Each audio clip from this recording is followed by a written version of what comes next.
G'day everyone, welcome to Shane's Shed. Today, I don't know if this is going to turn out much of a how-to guide because, well, there's already a million how-to guides about this subject already over YouTube, so it's probably just going to end up a bit of an episode of me doing some work on my cruiser, just having a chat I suppose. What I got on today is, the other day we took this thing out to the beach, all went good, had a fantastic day. On the drive home, air conditioner stopped working. And, you know, it was a warm day, so that kind of sucked.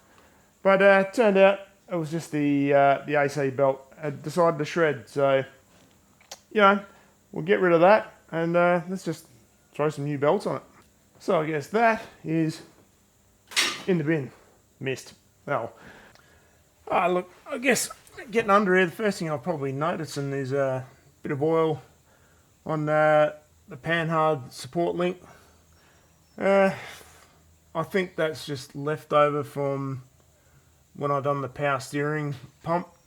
To be honest, I can't see any oil coming out from anywhere else, so yeah, I might just give that a wipe down and see how it goes. Just keep an eye on it. But anyway, let's get this lower, it's not really a bash plate, just a lower radiator cover off. I always call it a bash plate for some reason. I don't know why. Guess it's just force of habit, isn't it? Need an extension.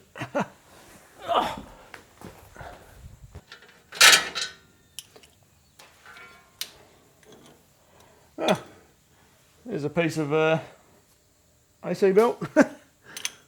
So looking at that AC belt, it looks like it was something that was a little bit old to start with, so to be honest, I should have replaced that earlier.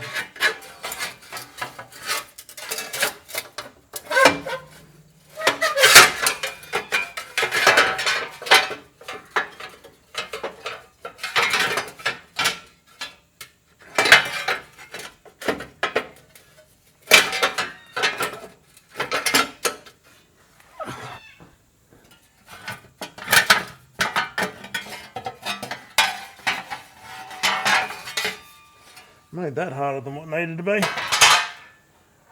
Yeah, but like I said, that those belts, I really should have replaced those earlier.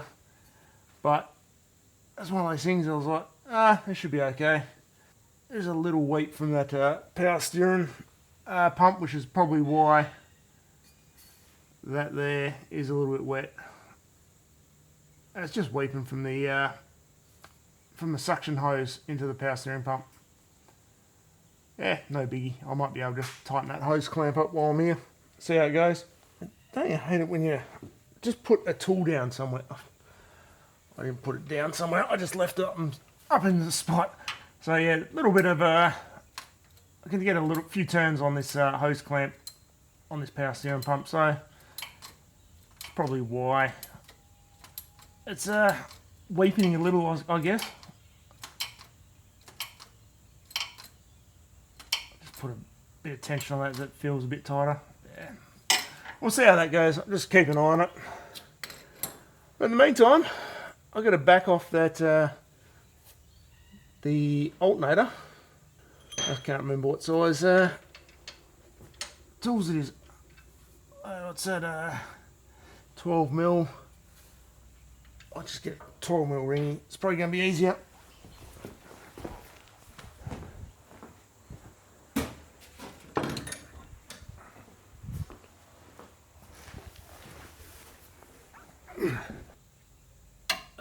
Let's just try and reach up there.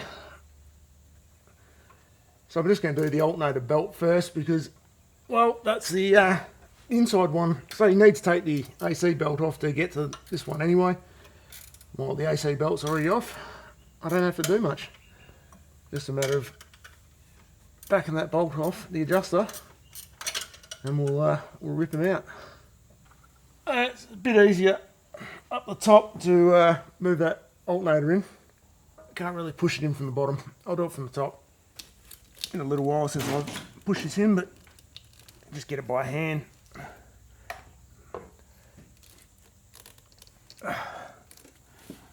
That's I don't know if that's quite enough, but we can back that adjuster bolt off a bit more. Yeah, it should be enough there. Should be able to get them out anyway. There we go, one. Two, we're just gonna get those over the fan, which is pretty easy to be honest. One out. Now with these alternator belts, I'll hang on to them for spares. I don't, because the AC belt on these is a separate belt and it only runs the AC. I don't generally worry about keeping one as a spare, because if it breaks, it's not, you just end up with a hot car. You know, it's not the end of the world. But for the alternator belt, that also runs the engine fan and the water pump, so that one's kind of a bit more critical, and it's definitely worth keeping one as a spare. Even though these belts are pretty, a little bit of cracking and whatnot, they are pretty old. So yeah, I'll definitely hang on to them for spares. But these are Toyota ones, Mitsubishi, not Mitsubishi. But I don't know whether you see the part number on them there.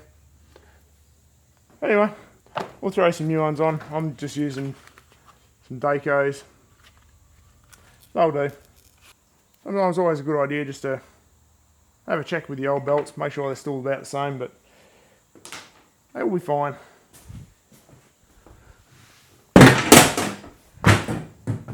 Need something to stand on. So, first belt over the fan. Second belt over the fan now. It's a pretty simple job, to be honest. Like, you probably smash it out in half an hour if you're not messing about with cameras, talking to cameras. Well, trying to talk to cameras can be a bit of a challenge. If you've never done it, I'd give yourself a challenge. Put a camera out and just talk about nothing for 2 minutes straight. It sounds simple, but it's not. I run out of things to say all the time. I kind of struggle doing two things at once. So when I'm doing something like this, no, it's not as if I'm concentrating hard, but I'm still got some element of concentration. And yeah, I kind of struggle to talk and do a job, which is kind of weird to some, I suppose, but yeah, it's just the way it is.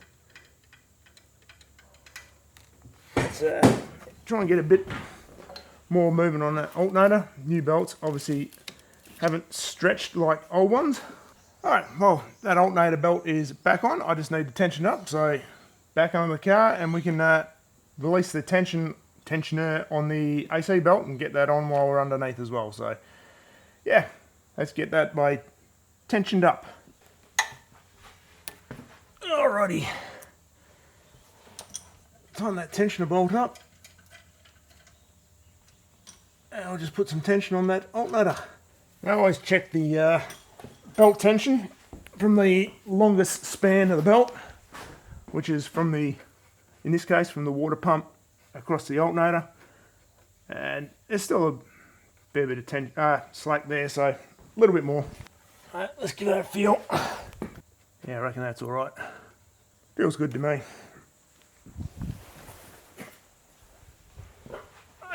Just tighten that alternator lock bolt up. Now, new belt, that's pretty much right underneath the belt. So it needs an open-ender spanner just to tighten it up.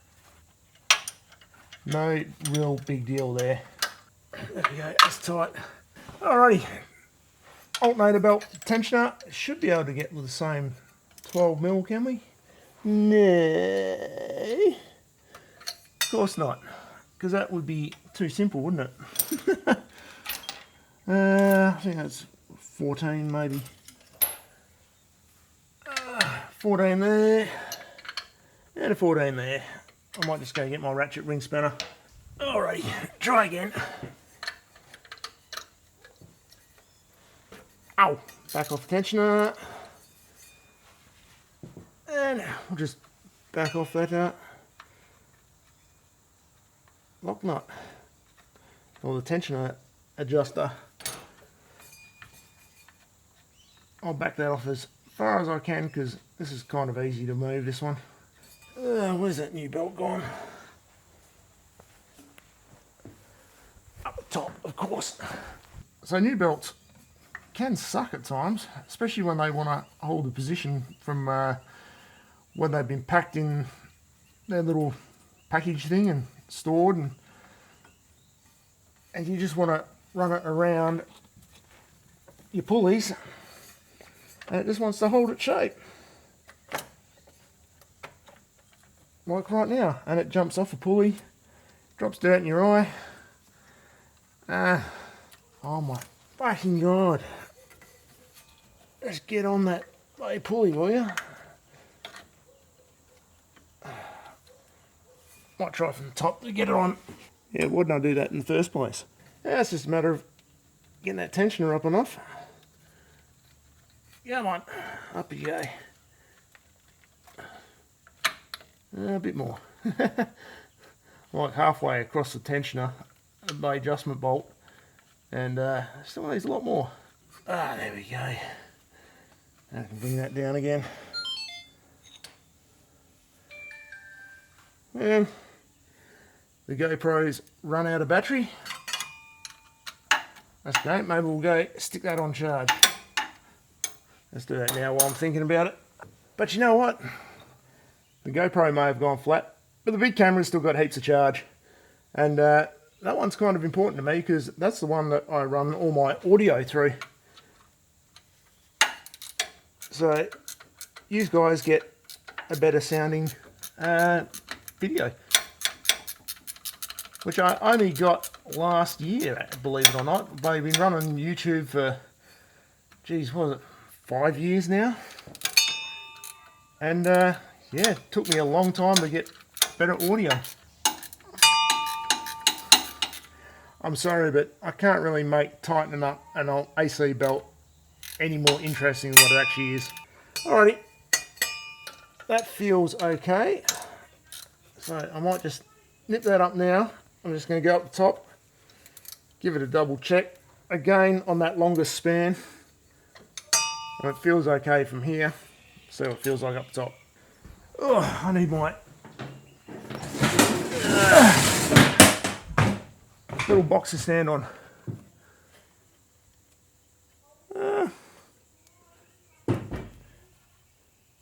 It's a little bit on the loose side, but I think it'll be okay. If it starts squealing with the alternator, with the AC on, then I'll give it a tighten up. Well, the good news is nothing's slipping, nothing's squealing, so that's always nice. Being a manual adjuster though, there's a fair chance that once those belts stretch a little, we may have to revisit them and give them a little bit of a tweak up. You don't get that with a lot of modern vehicles because they're all on automatic tensioners and they just do their thing, which in a way is probably a better thing. There is certainly nothing wrong with either tensioning system, that's for sure. Now you may notice as well that this cruiser is not all the way in the shed, and that is because it's just a smidge too high to actually fit in the shed. If I want to get it all the way in, I need to deflate the rear tyres, and that's just a pain in the ass to do. So what I'm actually looking at doing is changing out these 2-inch lift coils springs and just maybe go for a 1-inch lift spring, and hopefully it makes it, like, it doesn't drive terrible on the road as it is, but you know, having the Discovery previously a few years ago, you kind of get spoilt for how nice a full drive can drive, because those things drive brilliantly when they're running. So yeah, I wouldn't mind just making this thing drive a little better, but you know, the end of the day, it is what it is. It's more about the practicality of actually being able to fit it in this shed when I need to without the hassle of having to let tyres down and all that. I'm gonna stick with like the 33-inch tyre size because I think that's a reasonable all-round size. Like, it's not too big. Like, going 35s, I think is too big. I think the 33 is a good compromise size, especially for touring and towing and whatnot. So yeah, keep 33s, bring it down a little in the lift height, and I think that'll be pretty good. So yeah, that's pretty much this job done. Like I said, I'll keep those old alternator belts as spares. They can just sit up on the shelf somewhere. They're already pretty old, rock hard, so they're just good for an emergency spare anyway. Probably good when you're out travelling and whatnot, but yeah, anyway, I know this is not really my normal how-to guides or anything like that, but it's just a bit of a kick about and a hang about, bit of a chat, all that sort of stuff. If you thought this was alright, give us a thumbs up, subscribe if you're not subscribed, and yeah, we'll see you on the next one. Cheers guys.